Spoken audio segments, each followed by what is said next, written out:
नमस्कार, मैं कुणाल शर्मा एक बार आपका फिर से स्वागत करता हूं अपने YouTube चैनल पर। हमारा जो विषय अभी चल रहा है कॉन्स्टिट्यूशन ऑफ इंडिया यानी भारत का संविधान, जिसमें प्रीवियस 2 वीडियो मैं ऑलरेडी डाल चुका हूं, जिसमें मैंने आपको उद्देशिका के बारे में बताया कि उद्देशिका में किस किस शब्दों का प्रयोग किया गया है, क्यों किया गया है, कैसे था और किसका मतलब क्या था।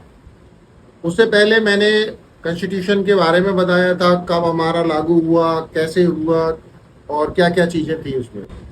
आज का हमारा विषय है कि उद्देशिका के बाद जब हमारा पहला चैप्टर आता है, चैप्टर 1, उसका पहला सब्जेक्ट होता है स्टेट एंड यानी कि नेम ऑफ स्टेट, यानी कि भारत के जो भी राज्य हैं उनके बारे में विस्तृत रूप से जानकारी जो मिलती है वो चैप्टर 1 में है। उद्देशिका के बाद में जो पहला है चैप्टर 1 का पहला क्लोज है name and territory of union. Territory of union का मतलब होता है संघ, राज्य के संघ। राज्य के संघ कैसे कैसे होंगे, कैसे कैसे उसमें अमेंडमेंट होंगे, उसके बारे में हम आगे बात करेंगे। तो आज बात कर लेते हैं कि संघ के बारे में, स्टेट के बारे में। भारत की कौन कौन सी स्टेट अवेलेबल हैं। अभी आपने देखा होगा कि कुछ समय पहले भारत की जो स्टेट की संख्या थी वो 29 यानी 29 हो गई थी, जिसमें एक नया स्टेट ऐड हुआ था, तेलंगाना। तेलंगाना ऐड हुआ था 2014 में, और 27वां जो हमारा था स्टेट उत्तराखंड जो बना था 2000 में। लेकिन अभी अगर मैं पूछूं कि भारत का पहला स्टेट कब और कौन सा था, तो भारत का पहला स्टेट 1953 में बना था, आंध्र। लेकिन 29 की जगह अभी भी हमारे यहाँ पे 28 स्टेट है।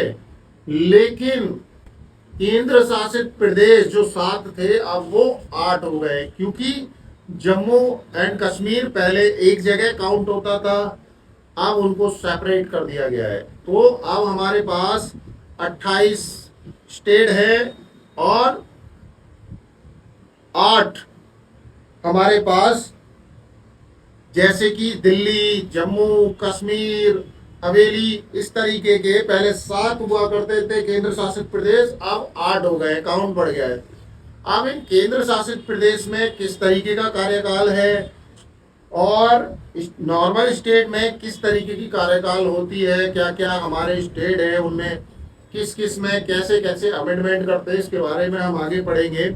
तो संविधान के पहला चैप्टर स्टेट को दर्शाता है, स्टेट के बारे में बताता है, स्टेट की जानकारी देता है। तो मैंने आपको बता दिया 28 स्टेट अभी अवेलेबल है, और हमारे पास जो टेरिटरी है, केंद्र शासित प्रदेश है, उनकी संख्या बढ़ के 8 हो गई है, पहले 7 थी।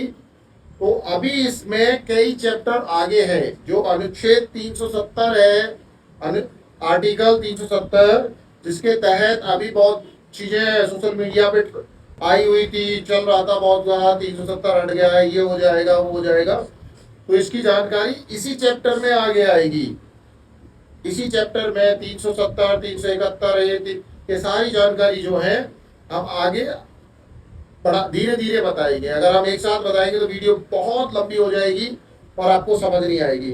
तो अगर इस तरीके की महत्वपूर्ण जानकारी आप लेना चाहते हैं, समझना चाहते हैं, या आपके मित्र एग्जाम की तैयारी कर रहे हैं, या जनरल नॉलेज के लिए आप ये जानकारी चाहते हैं, तो आप हमसे डायरेक्टली जुड़ सकते हैं। हमारे YouTube चैनल के माध्यम से, फेसबुक के माध्यम से, इंस्टाग्राम के माध्यम से आप हमें कनेक्ट कर सकते हैं और अपने क्वेश्चंस हमारे साथ शेयर कर सकते हैं।